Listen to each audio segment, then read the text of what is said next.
하나님께서 세상 속에 구원의 방주로 만드신 곳이 바로 교회입니다.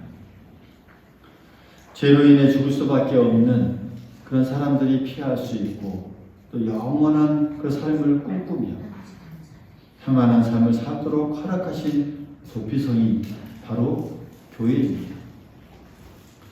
교회는 이 세상의 험한 물결 한가운데서 많은 사람들에게 구원을 주는 그 구원의 방주이고 또 도피선이고 또 하나님의 나라를 확장해 나아가는 그 전초 기지가 되는데 그것이 바로 교회인 줄 믿습니다.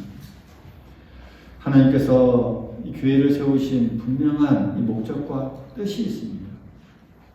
그리고 우리에게 이 교회를 맡겨주시고 또 불러주셨습니다. 또 우리 각자에게 직분을 주시어서 교회를 세워가도록 해주셨습니다. 장로로서, 권사로서, 집사로서 우리에게 맡겨주신 귀한 뜻이 있죠. 또 우리가 교회를 위해서 기도하고 애쓰는 것 다 주님께서 아시는 줄 믿습니다. 교회와 하나님을 영광을 위해서 우리가 이곳저곳 해서 봉사하고 또 우리의 시간을 드리고 또 물질을 드리고 정성을 다하여서 하나님께 충성하는 것 다 주님께서 아시는 줄 믿습니다. 그 믿음과 그 은혜를 우리가 부여잡고 분명히 우리가 이 교회를 향하시는 그 하나님의 뜻을 늘 생각하고 또 사명을 생각하고 또 우리가 해야 할 일들을 생각하고 그래서 그 하나님의 큰 뜻을 이루기에 더욱더 힘쓰며 나아가는 것 그것이 바로 우리의 본분이고 또 이 땅에 살아가는 우리들의 삶의 길이어야 할 줄 믿습니다. 그 믿음을 가지고 더욱더 주님 앞에 한 걸음 한 걸음 힘써서 열정으로 나아가는 우리 모두가 될 수 있기를 간절히 소망하겠습니다. 또 마태복음 16장에 보면 예수님과 베드로의 이 대화가 나오죠. 예수님께서 제자들에게 묻습니다. 너희는 나를 누구라 하느냐? 라고 묻자 이 시몬 베드로가 나아가서 고백하죠. 주는 그리스도시요 살아계신 하나님의 아들이십니다. 라고 이 신앙을 고백합니다. 그러자 예수님께서 베드로에게 뭐라 말씀하십니까? 바요나 시몬아 내가 복이 있도다. 이를 내게 알게 한 이는 혈육이 아니요 하늘에 계신 내 아버지십니다. 라고 말씀하십니다. 그러니까 이 베드로의 이 고백을 가능하게 했던 분이 누구인가? 혈육이 아니라는 것이죠. 그러니까 사람들이 아니라는 것이죠. 하나님께서 알게 하셨음을 분명히 예수님께서 말씀하십니다. 예수님께서 메시아이심을 알게 해주는 그런 근본적인 지혜는 하나님으로부터 나온다라는 것을 분명하게 말씀하신 것이죠. 그러면서 예수님께서 또 이 제자들에게 말씀합니다. 그리고 어떻게 말씀하시냐면 내가 이 반석 위에 내 교회를 세우리니 라고 말씀하십니다. 교회라는 단어가 여기 처음 예수님께서 말씀하시죠. 내가 이 반석 위에 내 교회를 세우리니 신앙 고백을 하자마자 예수님께서 이 말씀을 하시죠. 여기서 말하는 반석이 무엇을 말할까요? 신앙 고백하고 있는 이 베드로를 가리키고 있습니다. 하나님께서 알게 해주신 그 믿음과 지혜로 신앙을 고백하고 있는 바로 너 베드로 너 위에 다시 말하면 신앙 고백하고 있는 그 자들 위에 예수님의 교회를 세우시겠다라는 그런 말씀입니다. 그러니까 카톨릭은 이 반석이라는 이 단어를 우리와 다르게 해석하죠. 그러니까 신앙 고백하는 한 개인의 베드로로 해석해버립니다. 이 개인 베드로에게 초점을 맞춰지다 보니까 베드로 개인을 교회의 터로 삼아서 교회를 세우는 것이라고 생각합니다. 그러다 보니까 그 전통으로 현재 교황까지 연결되고 있다라고 생각하죠. 반면에 개신교는 이 반석을 인격적인 신앙 고백하는 자로서의 이 베드로에게 그러니까 신앙을 고백하는 그 사람을 가리키는 것으로 해석합니다. 따라서 카톨릭 교회처럼 한 개인을 필두로 이어지는 그 교회를 말하지 않습니다. 어떤 사람이든지 정말 주님을 인격적으로 믿고 또 신앙을 고백하는 그런 사람들을 바탕으로 교회가 세워진다고 믿는 게 바로 우리가 따르고 있는 개신교의 전통이죠. 그래서 예수님께서 말씀하시는 이 반석이라고 하는 것은 인격적으로 신앙을 고백하는 자, 누구든지, 그러니까 어느 누구나 하나님 앞에서 인격적으로 신앙을 고백하는 자, 그들을 가리키고 있습니다. 이런 점에서 교회는 같은 신앙을 고백하는 그런 이 사람들이 함께 연합하고 또 한 공동체를 이루어 나아가고 있는 하나의 인격체다라고 말할 수 있습니다. 그러니까 우리 교회는 하나의 인격체입니다. 크게 말합니다. 주님의 교회는 인격적인 이런 신앙 고백 안에서 같은 신앙을 가진 자들이 모여있는 하나의 공동체. 이것이 바로 참 교회의 모습입니다. 그래서 우리는 교회의 머리가 되시는 그리스도를 중심으로 그 아래에 모여있는 하나의 각각의 지체들이죠. 지체들이 모여서 하나의 큰 교회를 이루어 나아가죠. 또 그 우리는 지체들인 우리는 그 신앙 고백, 인격적인 신앙 고백하는 자들의 모임이기도 하고, 따라서 교회는 머리 대신 그리스도를 중심으로 움직여야 가장 은혜로운 공동체가 될 수 있습니다. 그래서 오늘 말씀을 통해서 우리 교회 안에서 우리가 각각의 지체가 되는데, 그 지체되는 우리가 어떤 특별한 이 존재이고 하나님께서 얼마나 우리에게 특별한 은혜와 영광을 입혀 주셨는지를 우리가 잘 발견하고 느끼고 생각해 볼 수 있기를 간절히 소망해 봅니다. 오늘 우리가 성경을 보면은 여러 나무들이 나옵니다. 무화과나무, 포도나무, 백향목, 여러 나무들이 나와요. 오늘 우리가 읽은 이 말씀을 보면 특별한 나무가 하나 나옵니다. 조각목이라는 나무. 구약성경 보면 군데군데 조각목이라는 나무가 많이 나오죠. 근데 이 나무의 원래 이름은 시띠 나무입니다. 시띠 나무. 이 중동 지역에 서식하는 이 특유의 아카시아 나무 종류 중에 하나라고 우리가 보면 됩니다. 그러니까 아카시아 나무와 비슷한데 또 우리가 생각하는 아카시아 나무하고는 또 다릅니다.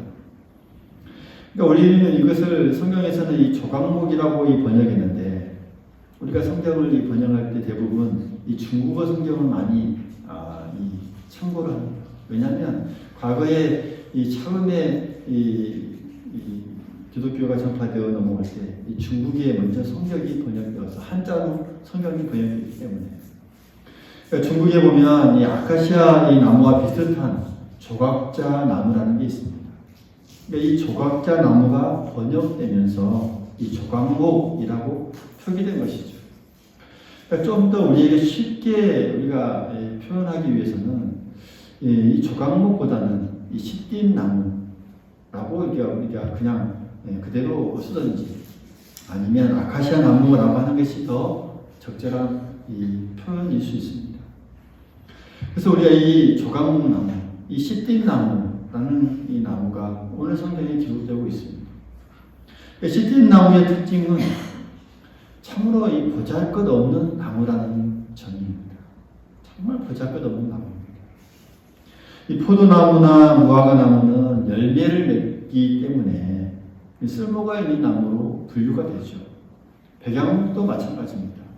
향이 좋고 또 나무가 곱게 자라기 때문에 또 어떤 쓸모가 있는 그런 제목으로 쓰이게 되는 게 백향목입니다.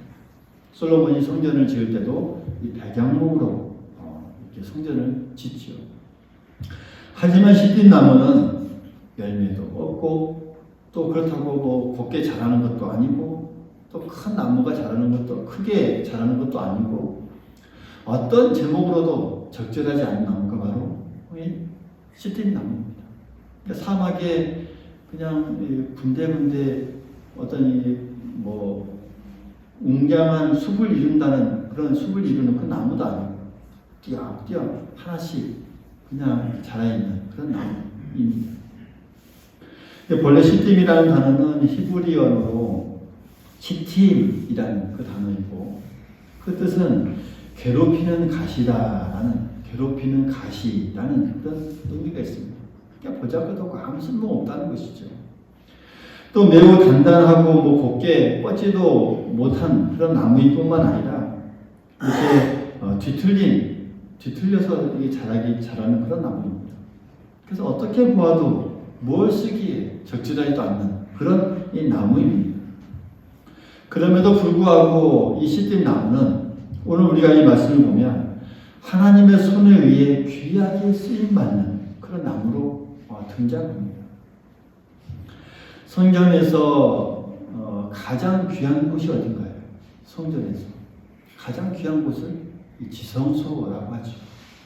이 지성소에 가장 귀한 것이 있다고 한다면 그 중에 하나는 언약궤입니다.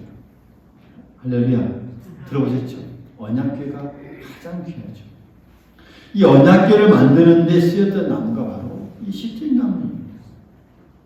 그러니까 언약궤 속에는 무엇이 들어있냐면 만나와 또 이 쌍난 지팡이 그리고 돌판이 들어있습니다.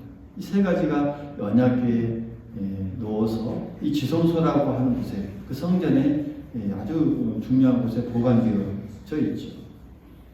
예수님은 생명의 떡이라는 것을 예표하는 그런 이 만나.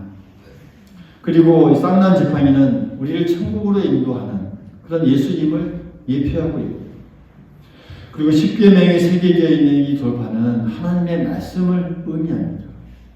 그래서 이 모든 귀한 것들을 담아 보관하는 그 언약궤가 바로 시딤 나무로 만들어졌다라고 하는 사실이죠.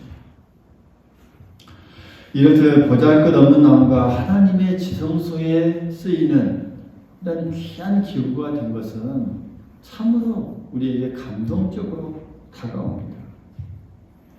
보잘것없는 한 그루의 이 시딤 나무가 정말 선택을 받게 되고 또 이 장인의 손에 들려져서 깎이고 또 다듬어져서 하나님의 계획대로 이 변화된 나무로 만들어지게 됩니다. 쓸모없던 나무가 거룩하게 구별된 나무로 변하게 되는 것이죠. 뿐만 아니라 거기에다가 빛을 발하는 이 정금이 입혀지게 됩니다. 금으로 입혀져서 그래야 해서 하나님의 영광을 담는 정말 귀한 언약궤로 바꾸어지게 되는 것. 여기서 정말 우리가 이 세상의 약한 것을 택하여서 하나님의 큰 뜻을 이루는 하나님의 깊은 뜻을 우리가 발견할 수 있습니다.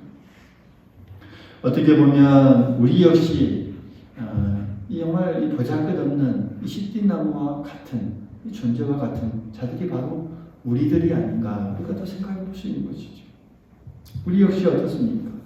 정말 하나님께서 한번 훅 보면 나라가 버릴 수밖에 없는 먼지와 같은 존재들이고 모리아와 같은 이 자들이 바로 우리들입니다. 하나님이 없다면 영원한 한나라를 꿈꿀 수 있습니까? 하나님의 그 시민권을 우리가 맡은 자로서 이 땅을 힘있게 살아갈 수 있습니까? 힘들고 어려울 때 용기를 내어서 신앙을 가지고 우리가 여기까지 어떻게 살아왔을까? 정말 하나님께서 정말 어떻게 보면 우리 또한도 보잘것없는 시띠나무와 같은 자들이다라고 하는 사실 오늘 우리가 이 말씀을 통해서 깨달을 수 있습니다. 세상적으로 볼 때는 불합격, 어떻게 보면 부적격자라고 우리가 생각한다 할지라도 그 위에 하나님께서 예수 그리스도의 은혜로 성령의 은혜로 우리에게 다 천국 같은 은혜를 우리에게 풀어주셨습니다. 입혀주셨습니다. 거룩한 자로 삼아주셨습니다. 의인으로 불러주시고 하나님의 자녀로 삼아주셨다고 하는 사실 참 놀라운 은혜입니다. 뿐만 아니라 거룩한 곳 지성소에 우리를 놓아주시고 또한 우리가 그 거룩한 자로서 이 땅에 살아갈 수 있는 그런 자로서 우리를 삼아주셨다고 하는 것 참 하나님의 놀라운 은혜인 줄 믿습니다. 하나님의 크신 사랑의 결과인 줄 믿습니다. 이 하나님께서 정말 정말 이 보잘것없는 시틴나무에 정금을 입혀서 언약궤를 만든 이 까닭은 그 하나님의 사랑이 어디로 흐르는지를 우리에게 정말 보여주는 놀라운 역사라는 사실, 우리 또한 깨달을 수 있기를 간절히 소망하겠습니다. 하나님의 백성인 우리는 이 시든나무와 같은 정말 약한 자들이고 정말 어떻게 보면 아무것도 아닌 자들입니다. 그런 우리들을 사용하셔서 이곳에 정말 교회에 정말 하나님을 세워가는 자, 교회를 세워가는 자로 우리를 직분을 주셨고 또 불러주셨고 또 이곳에서 귀하게 쓰임받는 나무로 여기까지 인도하여 주셨을 뿐만 아니라 또 앞으로도 계속 하나님의 거룩한 도구로 또 사용되어진다는 사실, 우리 모두 기억할 수 있기를 간절히 소망하겠습니다.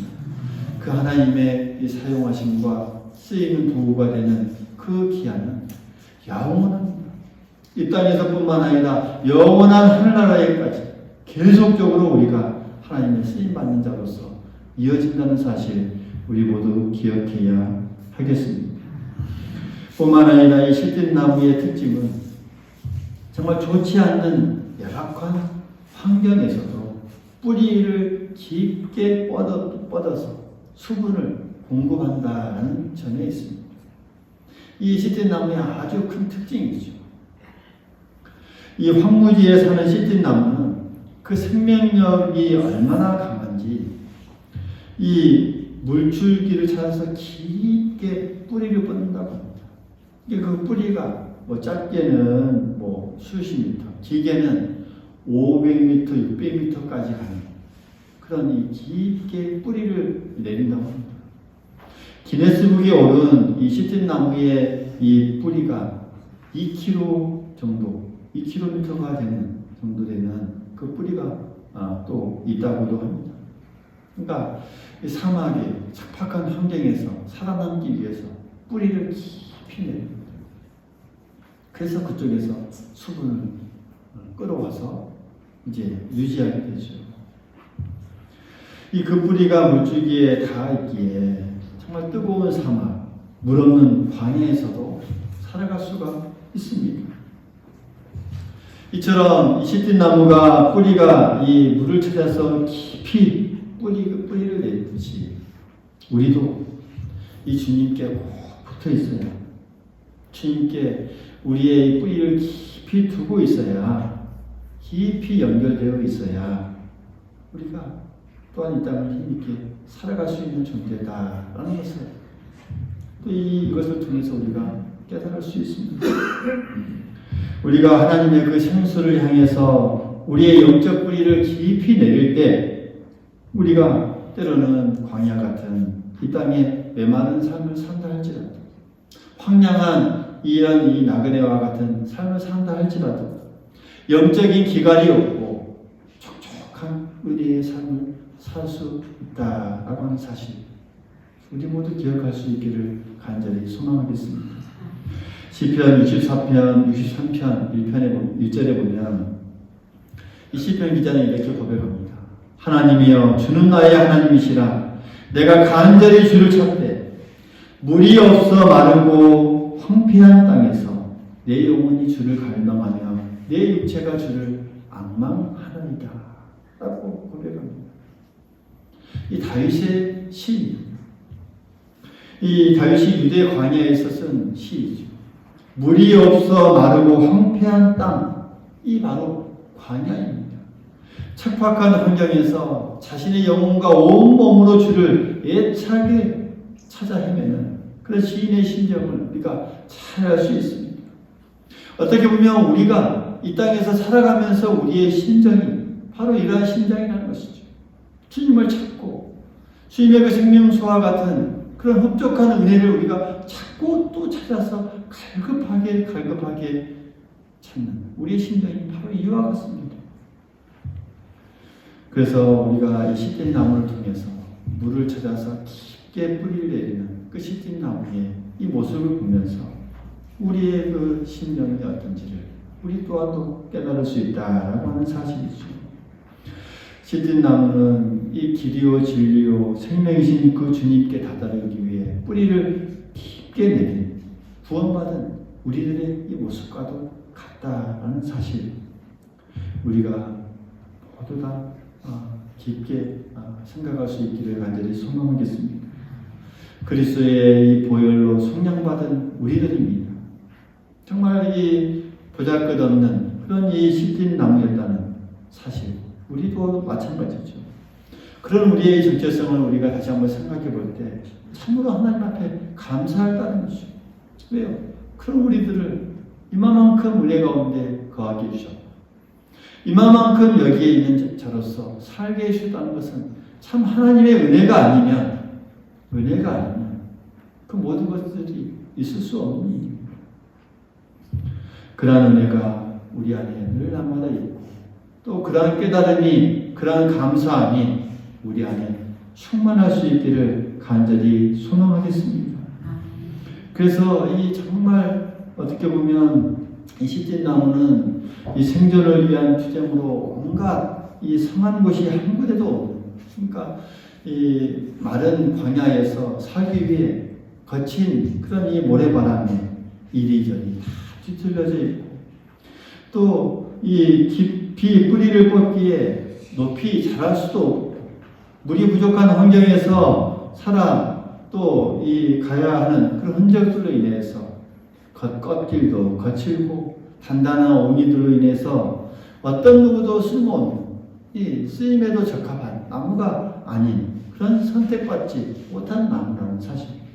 그런데 이 나무가 지성소에 들어가는 그런 유일한 나무가 되고, 또 이 시딘 나무는 하나님의 영광이 담겨지는 그 거룩한 그릇으로, 언약궤로 그 은혜를 누리게 된다라는 사실을 우리가 오늘 이 말씀을 통해서 바라보면서, 우리 역시 보잘것없고 약한 존재들이지만 하나님께서 우리에게 은혜를 주시고 큰 선택하심과 보살핌을 줌으로 말미암아서 우리 역시 하나님의 큰 영광을 담아내는 귀한 그릇들로, 귀한 이 제목들로 쓰임받는 사실을 우리가 늘 기억해야 하겠습니다. 사랑하는 성도 여러분, 우리 안에는 이 귀한 믿음이 있습니다. 할렐루야. 귀한 말씀이 우리 안에 살아 움직이고 있습니다. 왜요? 하나님께서 우리에게 담아주셨습니다. 그 그릇들로 우리를 사용하고 계십니다. 우리 안에 충만한 하나님의 영광이 우리 안에, 우리 심령에 담아져 있는 줄 믿습니다. 그것이 우리 안에 머물러만 있어서는 안 됩니다. 이제는 그것이 우리 안에서 살아 움직여야 합니다. 우리들이 모여있는 이 교회 역시 마찬가지입니다. 살아 움직여야 합니다. 사랑을 전하는 파수꾼으로, 복음을 전하는 전도자로서 우리의 삶 속에서 우리의 모든 살아가는 곳곳마다 우리 안에 담겨져 있는 그 하나님의 영광이, 말씀이, 믿음이 살아서 움직이고 또 움직여야 합니다. 그럴 때 우리 안에서 그 생명력이 살아서 꿈틀릴 수 있고 하나님의 그 귀한 영광이 우리를 통해서 나타날 수 있다라는 사실, 우리 모두 기억할 수 있기를 간절히 소망하겠습니다.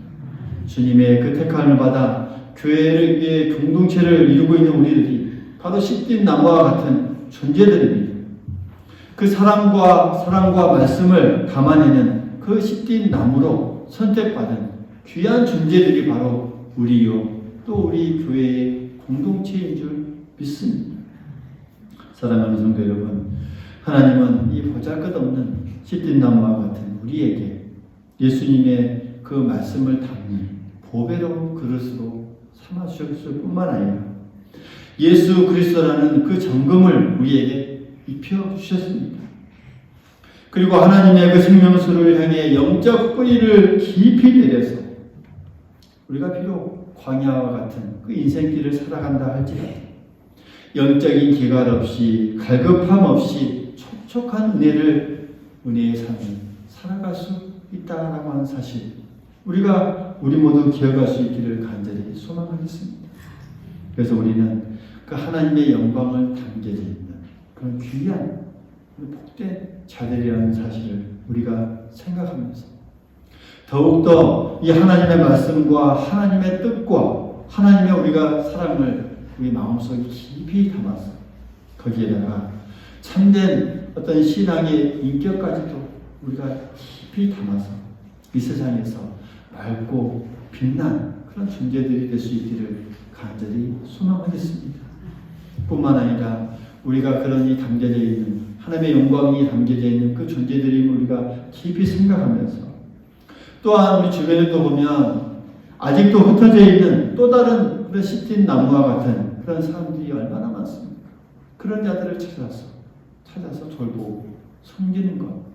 그것이 바로 우리에게 맡겨주신 귀한 사명이고 우리 교회에게 맡겨주신 귀한 사명임을 우리가 믿고 다시 한번 힘차게 세상에서 승리의 발걸음을 한 걸음 한 걸음 걸어 나아갈 수 있는 우리 모두가 될 수 있기를 간절히 소망하겠습니다.